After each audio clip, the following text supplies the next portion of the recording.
Welcome back, everyone. Thank you for joining us. And as you see, this is going to be an eventful session. If everybody wouldn't mind joining one of the tables that have the plates and silverware at it. That way you get food, if you like food. And by being here, I'd imagine you do. So this session has been completely planned and coordinated by Josiah, our culinary management student. So we have the two programs. We have one program, Certificate in Culinary Arts. It's fall through spring on our campus with a summer internship. And then students have the option of coming back for a second year Certificate in Culinary Management. And Josiah has done that. So he's here, he's learning a lot of leadership skills, and one of his projects of the year is to put this together. So thank you so much for joining us, and Josiah, take it away.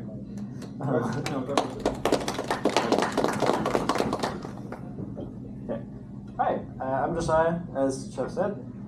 For this year, we're going to do a lamb breakdown for you. We're hopefully going to bring it out soon. There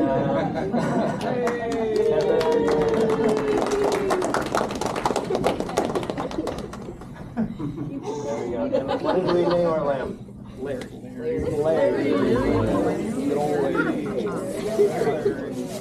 So we wanted to do an animal breakdown for you. We decided to do lamb. Doing a full cow it wouldn't fit. And doing chickens would, well, eating chicken probably. So here we are breaking down a lamb. Once they get it unwrapped, we will start on this, and after we're done with this, we're going to give you some meals, not chicken meals, but snacks. And we're going to have them focus on lamb. And they have all the students have a lot of good points on various things that you can do with lamb or other animal butchery. So Eric's going to start us out. Good to go? Yep. Awesome. Okay, I'm going to take the legs off the carcass. I'm going to separate it from the saddle, which you can see like the saddle kind of looks like a saddle, shockingly. So I'm going to cut through all this weird like kind of meat, kind of grossness until we get down to the spine. Yeah, thank you. Oh my gosh. Okay. Doesn't work. I don't know. I don't think it's. There you go. Drop it. See what happens. Hello? You good? Yeah. Awesome. Like Josiah said, getting a whole cow in here would be rough. So we're doing a lamb instead. And now I'm going to saw through the spine. If this was a cow, if we were doing like a whole beef carcass, instead of separating it into the parts we're separating into, we would just cut it in half with like a industrial bone saw, which we don't have the money for. Also why we didn't get a cow. And we're using the saw because if you've ever tried to cut through bone with a knife, you just stole it doesn't work. You just stole your knife. There's no point. We're almost there. Hey, we did it. I'm gonna pass that off to Hayden. Alright. So, yeah, I am going to separate the two hind legs. Continuing kind of what Eric did with the saw, because there is the hip bone. And that. And now, get this out. I'm going to change over to using a cleaver, which is also good for cutting through bones. So for the hind legs, there's usually two ways that you can typically trim them. Usually you either keep them whole, and you can do like smoking them. You're going to,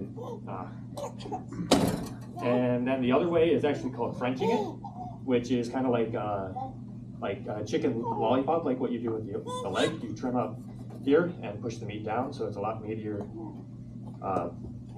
portion. There are several parts to the leg. Snap shake.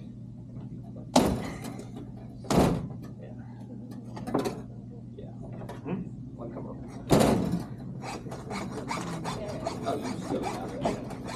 Alright, so there is the round part, which is the upper part, which on a cow is usually, you can get like the Flintstone steak, they call it, which is a big round steak like that, and it has part of the thigh bone in it, in the middle. And then sirloin, the lower part, you can usually get roast out of that, and then I'm going to pass it off to Eric to talk about the shank. Oh, already? Sick. Before Eric talks about that, Tara, we don't want to There we talk go. about what you just did. Yeah, Restricted. I am splitting the shoulder and the rack. Yes. So what you do is you count 5 ribs on the front part, and then on the rack it should be like 8 or 9, and then you split in between the 5th and the 6th rib. Thank you. You split between the 5th and the 6th rib. And what I did was I scored in between to like make kind of a guide, and then I went with my Bowie knife and I made some fairly clean cuts, and then I used my bone saw and got between this big chunk of spine. So. Oh, thank you. No, so now we can listen to Eric talk about the shank. Oh boy. There we go. Okay, this is the lamb shank. It's kind of like the ankle. They have long ankles. This is the ankle. It's a really tough cut. It has a lot of connective tissue because they walk around a lot, so it needs a lot more stuff to hold it together.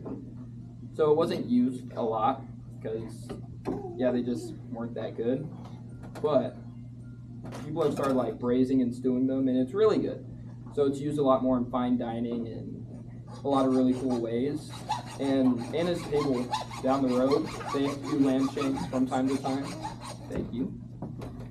And Caden was there for his first rotation for internships, and he called me, like I think his 3rd time there. Said like, hey man, they have a bunch of lamb shanks they're not going to use. You want to like make tacos out of it? Of course I said, yeah, who says no to tacos? So we went to the store, got some lime, some tortillas, that's important, and some onions, and made tacos. That was kind of like our first bonding experience. Sorry, Katie. Over there. Come on.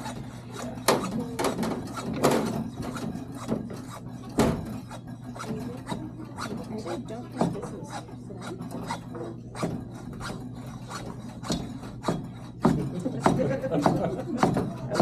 It's been off this whole time. Sierra's going to talk very loud about what she just did. I can do that. Anyways, yeah, I chopped off Larry's neck.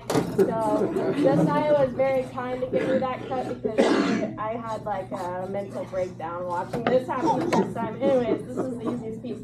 So basically what I did was I just scored around the neck where the shoulder and the neck meet, and then I just used the saw to get through the bones. But basically in a butcher shop, this would be done with an industrial like slicer, and these would be cut into rounds that are super pretty, and they're called rosettes. You can actually use them as like a cheaper substitute for oxtail in recipes. And so the neck of not just the lamb, but also many different animals has a lot of collagen in it. So that's great for making stocks and sauces. There you go. So yeah, and for me and my family, like I grew up finding a chicken neck in a bag or a turkey neck in a bag, and I'm like, what the heck is this thing here for? And we just tossed it out. But since being here, I have learned that that's a huge waste of flavor. So the extra bones that you get from something like this or a chicken or a turkey, you can use the neck and the bones to make your own stock at home sauces, or you can even toss a chicken neck or turkey neck into some beans or rice or collard greens to add some extra depth of flavor. The neck of the lamb, you can actually debone it and like season it with some herbs and spices and roast it. But you can also, what else can you do? You can debone it and do some thin steaks as well. So besides that, in like Mediterranean and Middle Eastern countries, the neck of the lamb is actually the most prized part, and so they will usually give that to the guests because it is the closest to the meat closest to the bone is considered the sweetest and most tender. But you guys don't get to keep this one. This one's for me, so sorry if you're lost. But I hope you enjoyed this.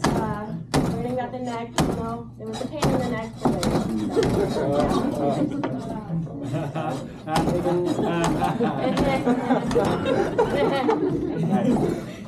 Megan's going to talk about how she split the wrap saddle.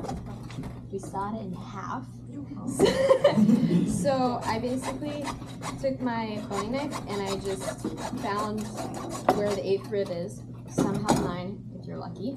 And I scored it all the way down to the spine and all the way around.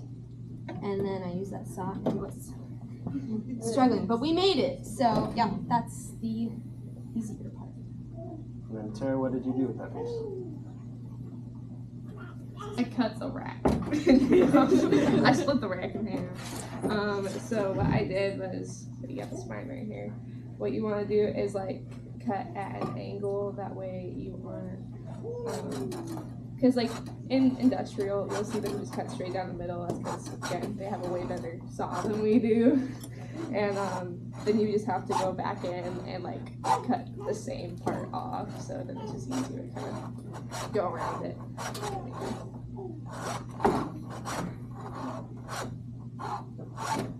Okay, and then Shannon, what did you do a few minutes ago? So I was struggling over here, sawing the shoulder in half. Obviously, they gave it to the strongest student. And yeah, so I started off with the saw over here and just going straight down the middle in between the ribs. I started off with the saw, just getting a nice groove in there. Eventually I switched to the cleaver, which kind of helped successfully go all the way through a little bit more evenly. Cleavers are great, especially there's a lot of parts. I mean, you saw Kaden use a cleaver for the legs, and it's great for this because cleavers, they're really thick, and the blade doesn't really dull easily. So using them to cut through thick bone, dense tissue, tough meats, yeah, their sole purpose, and it does a good job at it. In more industrial senses, you'll probably see more electric saws, which also work great. The shoulder is a pretty tough cut of meat. It is a very used muscle in the lamb.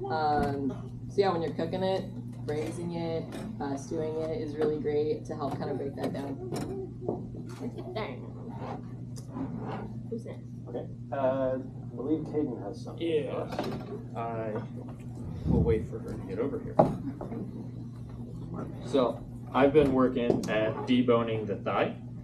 I did a little bit of work on that, and there are 2 parts. Don't do that. I actually didn't listen to the rules. Don't catch a falling knife. Don't do that. So there's 2 parts to the thigh bone. So you first got to make your first cut to find this thigh bone, and then the other one, you can see it's where the knee was. You can move it around, and you kind of just find that and work your knife around the bone to be able to preserve as much meat as you can. Talking a little bit about the meat on the thigh section. So there, as I said earlier, there's a thigh and a round. They are also very, very tough cuts of meat, so usually used for stewing or braising, as we will see later today, as we're going to be having a lamb stew with some stew meat and some veg that we made earlier today. And we're about to get this out, so I'll show you guys that.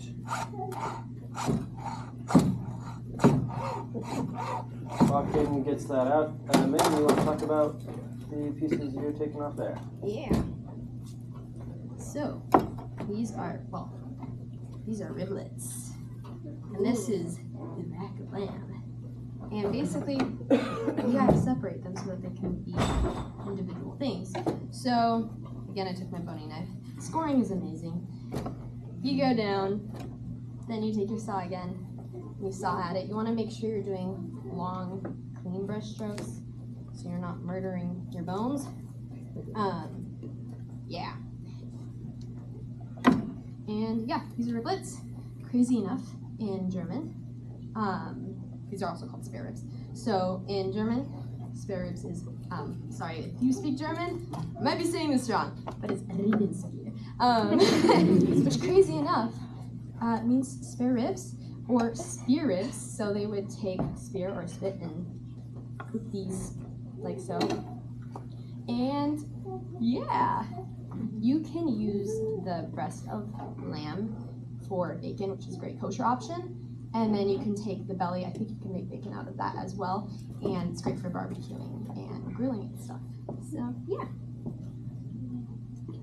Okay. Yeah. Got that out now? What?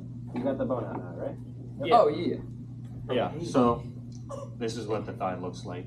And I just took the bone out, and now it is a boneless roast. We can use it to make stew meat, or some people use it as an entire roast for like barbecuing, smoking, stuff like that. Because it's a larger piece of meat, it'll take a longer time to break down the little bit of fat that's in it. But it could be used for like a pulled meat or something like that in a stew. You are holding that really close to my face. I don't know, but I'm just weird. And That's then, Eric, you want to talk about Yeah, boy. what you've been working on? Where are you at? There you are.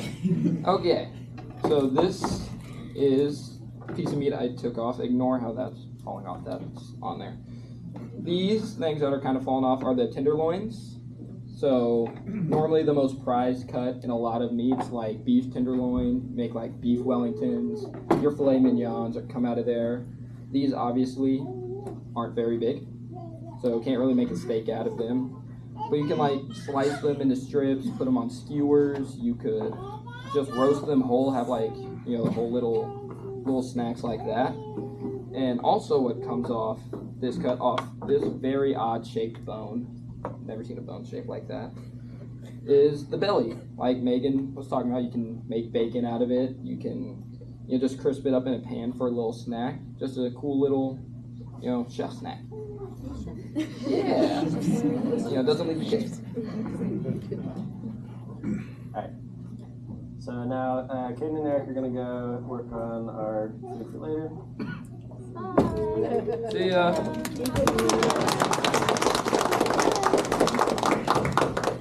So, Denon, what are you working on? Oh, Joe hasn't talked about it. Oh, Joe, you want to talk about Shanks first? Yes, I can. So, Shanks, Eric already talked about Shanks, but guess what? There's 4 because lambs have 4 legs. So I removed this is the shoulder, so I removed his front ankles, as Eric pointed out. And when it comes to removing the shanks, it's pretty easy. You don't require a boning knife, because if you find the joint, these connect in here like this, and that's what makes it bend. And they're not actually like attached, because if they were fused, then you wouldn't be able to bend it. So if you cut around it, cut the meat around it, and you bend it to where you can find where the joint connects, you stick your knife in there, it'll go crack, and then you can just pull it right off.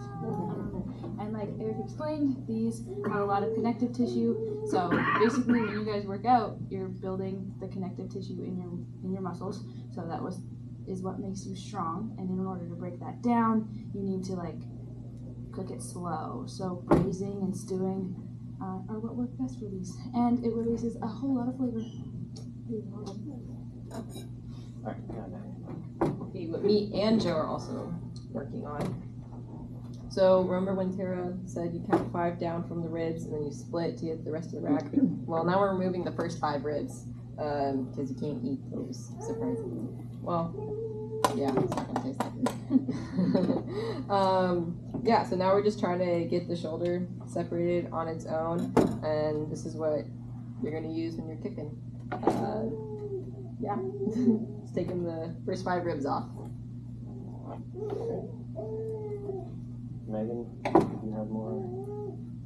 I actually do. So one thing I forgot to share is there's different styles of cuts you can do for these. One of them is the Denver style, which looks like this. Has all that connective tissue, fun stuff on it. Great for barbecuing, grilling stuff. And if you want to do St. Louis style, you basically are going to square it off, or it's more like I don't know what shape that is, but you're gonna cut in between each bone so that there's even cuts, so when it cooks, it's even, and everybody gets the same amount of meat and flavor. So, yeah. Lamb doesn't have a ton on it, but it's packed with flavor. So, that is the bonus about lamb. Alright, Katie, you want to share with us what you're doing? Yeah, I get to talk now. Okay. Oh, hi. Alright, so I have been working on the lamb rack, and what I will be going towards is a French rack, which is typically what you think of and see when you think of lamb, you know, like order in a restaurant. So Megan got the rack all separated from the rest of the rib cage for me, and so I ended up with a piece like this. And you want to trim down a lot of it because in here there is a little bit of the shoulder blade left over, and so you want to take that out, and then you remove this fat cap. There's also sometimes some of the spine or one of those tendons in there, and you don't want that because those don't taste good. They don't chew well either. And so pretty much you just clean it up, get the majority of the fat off, and you'll end up something that looks a little bit like this. Some people leave this on, some take it off. It's nice if you render it in the pan. And there is a lot of silver skin that is on here too that you should take off, because that is not fun to eat. And in respect to other animals, it is pretty unique cut. I'd say the most similar is goat, but nobody eats goat, so it's kind of hard to tell that. It is a little similar to pork chops. Those are quite a bit thicker though, so their fabrication process and cooking is quite a bit different, and you'll end up with a lot bigger portions with that. And yeah, so here we have our French rack. In that, we will be cooking for you later.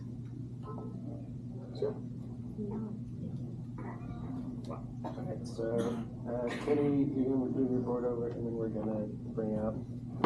Katie's going to show us how to cook that rack once we get that set up. In the meantime, they will be working on bringing some hummus out. And while Joe is finishing up the shoulder, Katie, you got the. All my people got the stuff. Yeah. Yeah. Sierra, do you want to go get them to come back? Yes, sir. I'll bring your Okay. food. I keep standing over the speaker. Yeah, so Joe, you want to explain? Yeah, I'm gonna speak up because our speaker person left, so I'm gonna talk loud. It's just underneath there. Yeah, I don't multitask like that. I only have two arms. So what I'm doing right now is I'm deboning the shoulder, So I'm gonna take this lovely bone out of the shoulder blade. It's like, everyone has one. You may not have seen one, but everyone has one. And this process is called deboning because you take the bone out. Surprise, surprise. So what I'm doing right now is called tunneling. So this is like wrapped up in the meat. So I've taken my knife, the end of my knife, and I've just cut along here and cut along there, and I'm exposing the bone. When you're deboning, it's very important to let the animal work for you. So move it around to where you have the best advantage, so that you're not like bending over. You just move the meat so you can work with it. It's also important that when you're deboning something, you want as much meat off of it as you can. That's the point. You're trying to take the bone out of the meat. So when you're making your cuts, you want to angle your blade towards the bone so that you're scraping against the bone so that you're getting all of the meat off. And then that just, it's better for you because then you get to eat more. One of my fun facts about the shoulder blade is it's one of the easiest to locate if you're walking through the bush because it's really recognizable shape. And I also think that it would make a really good ping pong paddle if you're in a pinch. So that's my shoulder blade fun fact. Alright, so the dish that they're bringing out is a tricolor hummus with some lamb bits. The recipe that I based that off was called Sultan's Delight, so I'm calling it Lamb Delight. And then there's some pita bread. Here, this is just family style, so you got one per table. If you're not at a table that is set, you should probably get to a table that's set so that you have food. Unless you don't like food, in which case I don't know why you're here. So, yeah, go ahead and dig in. Can you tell us about the colors? Oh yeah, so tricolor, the green one has pesto in it, the red one has beets, and the yellow one has a ginger curry.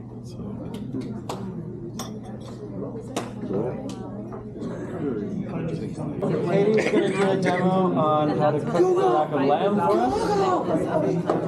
us. I broke down. Alright, demo at the front.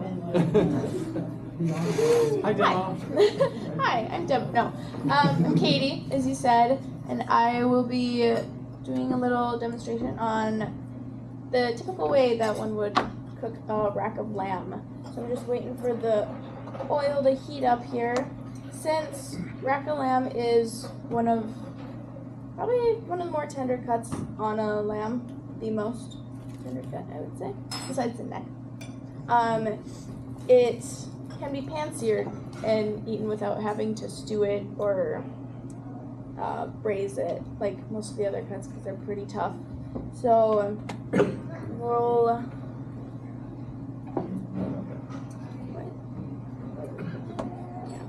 salt and pepper it. So pretty simple, straightforward. Just season. I'm moving. Season it with some salt and pepper, and then we'll sear that. There's a lot of different things you could season it with, depending on what you like, but sometimes simple is the best. And if it tastes good, why not do it? So yeah, and you'll want your pan pretty hot because you'll want a nice crust on that. Let's see here. Yeah, so we'll start the bottom side and set it on there. Let it cook till it gets a nice brown. So where this is different from the other animal cuts, like goat you would probably do the same, but for a pork chop it's kind of hard to get it cooked through all the way on a pan, and then you just probably end up burning the outside of your pork chop. So typically for that you'd sear it and then stick it in the oven to finish cooking it. Yeah, but not long. And this is also typically cooked to a medium rare, nice pink in the center, keeps it juicy and tender. And if you don't like your meat like that, I'm sorry. We don't burn our meat here. Another way that rack of lamb is cooked, you can take it, you can take two, I have another one there, and you kind of wrap them into a circle and it looks like a crown. Yeah. So, say I had another one, or you can make a miniature crown. But you could cook it like this, and I guess they just liked that because the presentation looked pretty. It doesn't serve much function, I don't think. But, yeah. Let me try this. And we'll brown it, we'll coat it with the mustard, and then we will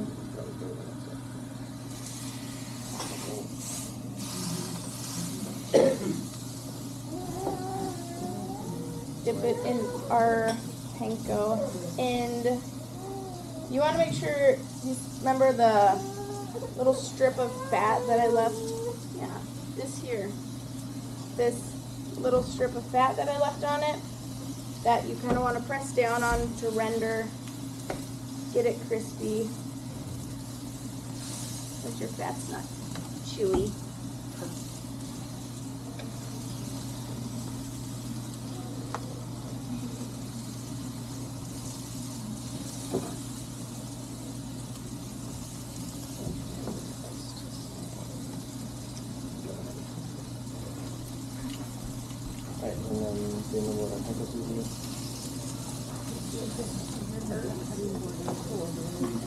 And then after this is done, she's going to cover it in mustard as a binder to hold on the panko that we're going to put on the outside.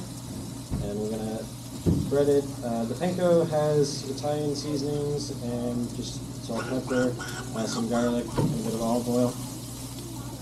It's really simple, but this is a good preparation. There's lots of other ways that you could season it, like she's mentioned.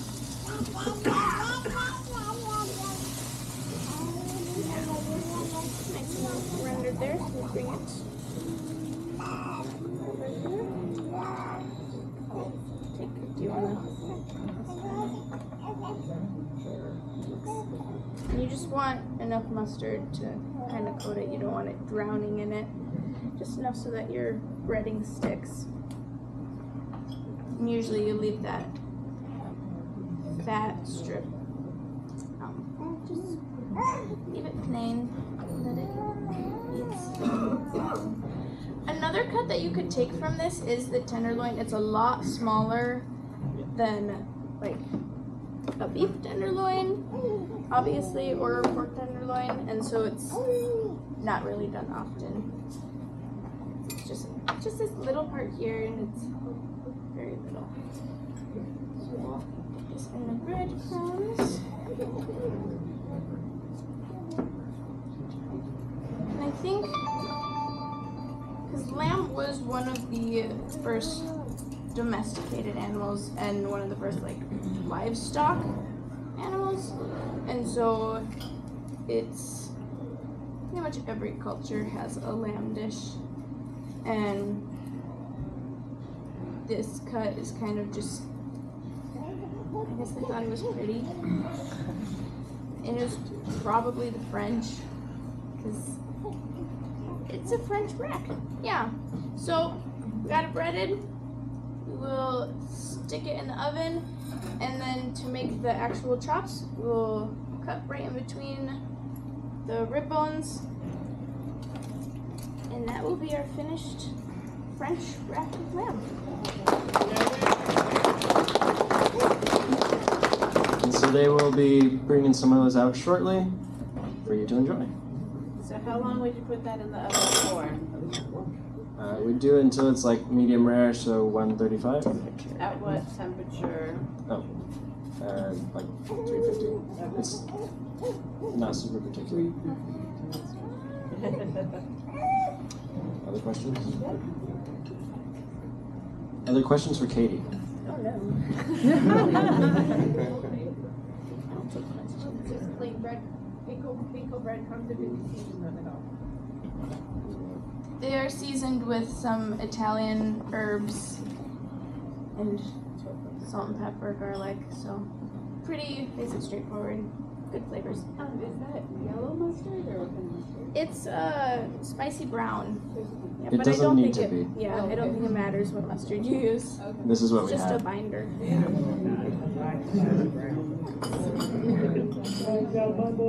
Yeah, right, yeah. I was gonna say. Alright, so we will bring those out shortly, and if you are done with the hummus, we will pick that up and bring those back for you soon.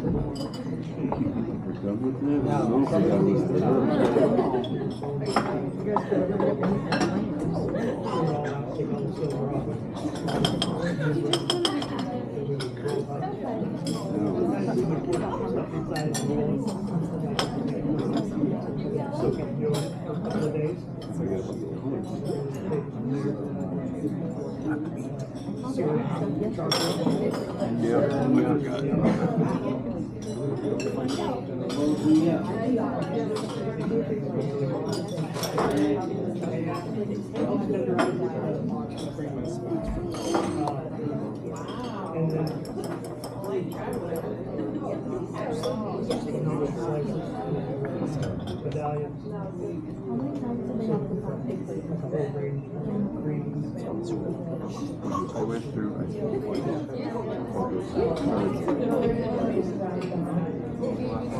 for the third batch, when they're breaking it down, they have hindquarters. The hindquarters are being roasts and stuff. But the back of the area of the shadow, on the back of the leg, that's where you have roots.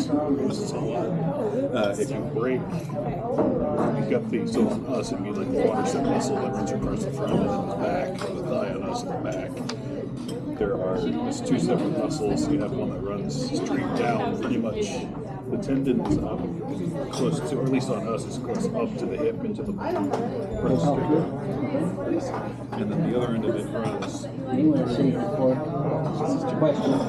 I don't know for sure, but I'm going to keep something. You don't steal one of those That muscle, that large muscle group back there is the diaphragm. Good roast. Then your tenderloins, which run down the spine, up and through the neck, or the loins, which run through the neck. The tenderloins, which you don't see on the inside of the rib cage, towards like kind of the top, where the top of the back of the spine lives. That's your tenderloin, but generally, depending on the animal, they can go up that line, that wide. Not very big, but it's very rarely used muscle. We have them too as well. We have them as well, but we just haven't used to. Never used either a boon nor a detriment. That was a weird Hi, I'm back. So, lamb racks should take a little longer than we expected, so we have stew ready. We're gonna start serving you stew. Actually, yeah, it's a good idea. If people want to just make a line, grab some stew, and then...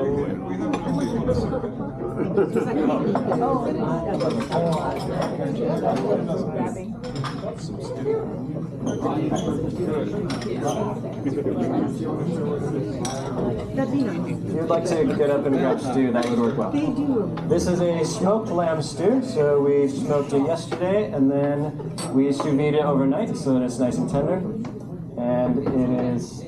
We did not get quite enough stock from our previous lamb to make it entirely out of lamb stock, so it's lamb and beef stock. Please enjoy.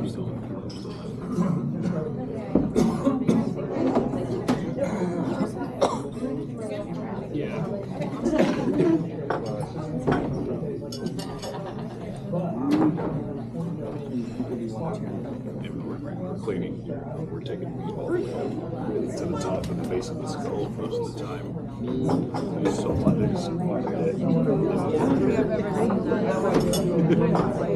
It can be intense that first round.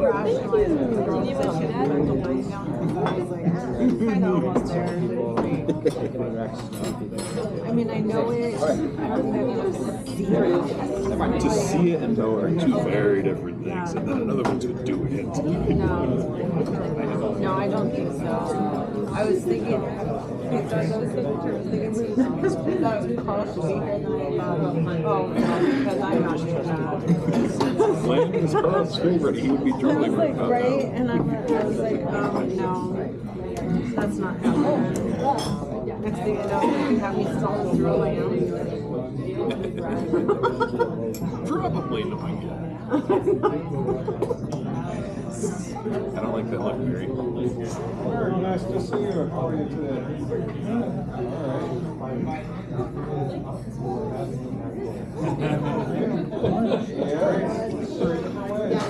I just have trouble when I'm working on something and then somebody jumps in.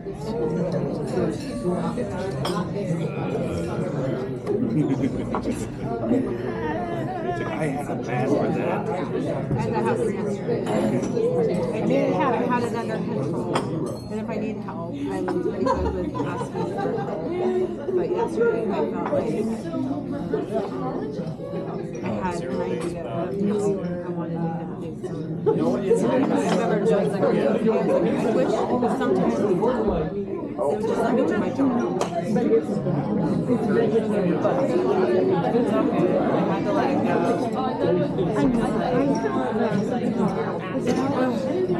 I think there's a part of me that happens like if I haven't had to help someone jump in, not so much doing my job, they're not confident in that I can do my room, and that's where I have to try to figure that out.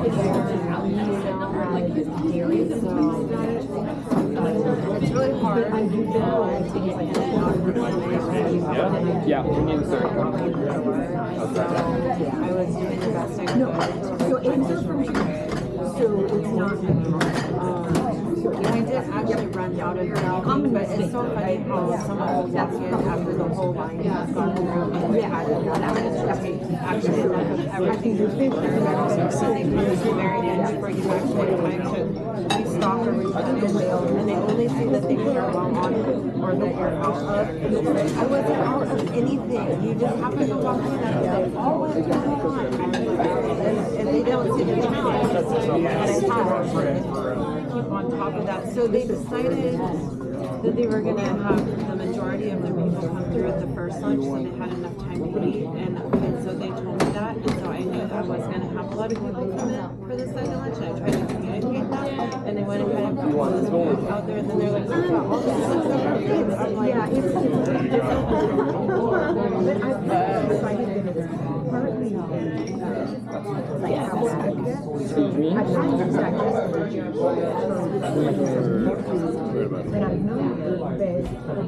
I realize I think you read about it. 2 weeks too now. 2 o'clock. Talking about some leadership. That's what they said. I'm assuming it's from the next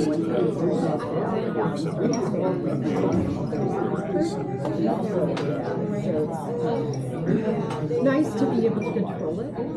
Yeah.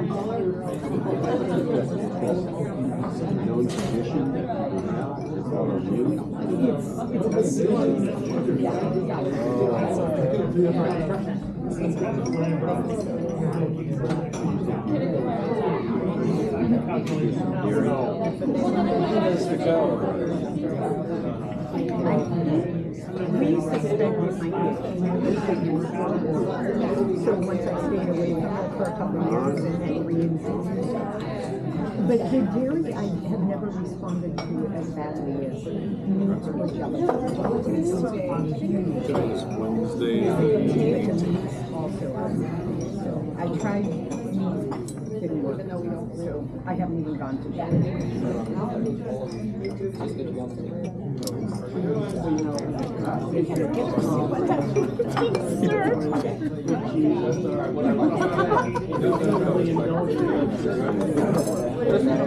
I almost walked the whole day. I wanted to be served.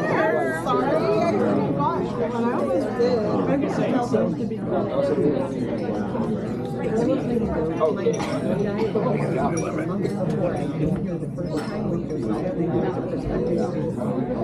students here are who taught me how to advocate for myself. Because, up until that, I had that 1 month in there, and it was just like if they try to stay away from what I knew was very, very new and whatnot. And they helped me really figure out what that worry and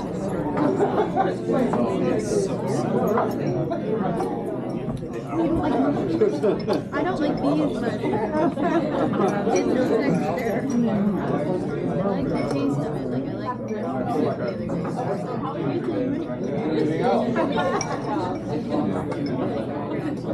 because they all left.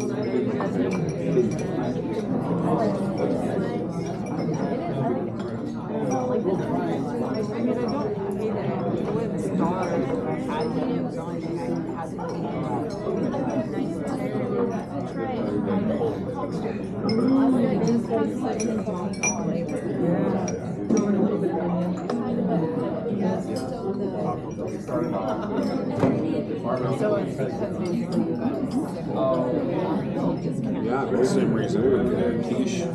I cannot make certain making quiche. It's that same thing I got food was quiche. That was 15 years ago. And I still don't know. Are you doing that? Okay. Quiche and lamb was two. I got food at the first kitchen I worked at. They were, or the meals were that you got pretty much whatever was left over from the week, and then that's what we could get. So we got quiche. So I said, I like quiche. I guess they reheated it, and I got sick shortly after that. And then ever since I smelled that base, it's like. That's brought up over. Can you eat any of that? Yeah. I have a big and then I got sick. I don't know if I got I was very dull. Somebody said the word I love the dogs. I just that's finally got Alright, so we have the racks of lamb. We're going to be slicing them up here and then plating them and bringing them to your tables.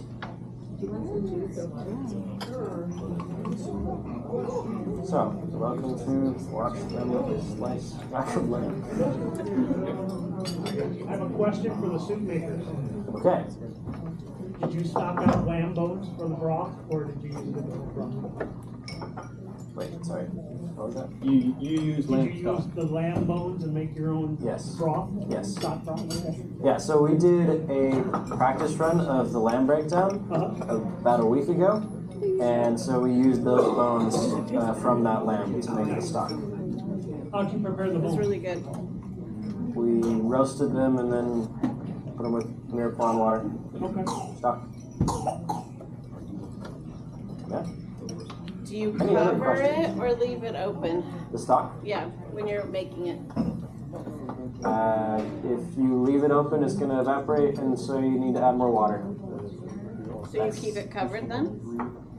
Not always. Sometimes with this one we did because it was a small stock, and so we were doing it over here. When we make bigger stocks, we do it at the CDCC kitchen using their steam kettle, and that doesn't really have a lid, and so then we just add some more water, and it works great. So, yeah.